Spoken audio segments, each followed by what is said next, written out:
Hello friends, welcome to Cristinas is just wow. तर रोजप्रमाणे आम्ही 6 वाजता शॉप ओपन केलं. शॉप ओपन केल्यानंतर साफसफाई करून बॉक्स वगैरे अरेंज करून आम्ही सगळ्याची तयारी केली. तर ताज्या भाज्या वगैरे धुवून सगळं आणून घेतलं. चेअर अरेंज वगैरे करून सगळं करण्याला आम्हाला 6:30 वाजतात. आज आम्ही बेस आधीच तयार करून ठेवले होते, कारण आम्हाला बाहेर जायचं होतं. म्हणून आपले बेस आधीच तयार होते. रोज ताजे ताजे बेस तयार होतात आणि ताजे ताजे सोल्ड आउट सुद्धा होऊन जातात. म्हणूनच आपल्याकडे ताज्या आणि होममेड पिझ्झा म्हणून आपण या एरियामध्ये फेमस आहे. आज तर एक ताई आल्या होत्या आणि त्यांनी सांगितलं की माझ्याकडे एक प्रेग्नेंट लेडीज आहे, तर त्यांच्यासाठी आम्हाला पिझ्झा पाहिजे. आणि आम्हाला माझ्या फ्रेंडने रिकमेंडेड केलं की इथं फ्रेश होममेड आणि असा पिझ्झा मिळतो.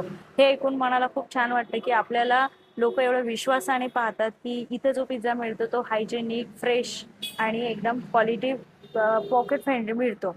तर हे ऐकून खूप छान वाटतं. असेच तुमच्यासाठी रोज रोज ताजे ताजे फ्रेश पिझ्झा बनवणार आहे. तर शॉपला नक्की व्हिजिट द्या. थँक्यू.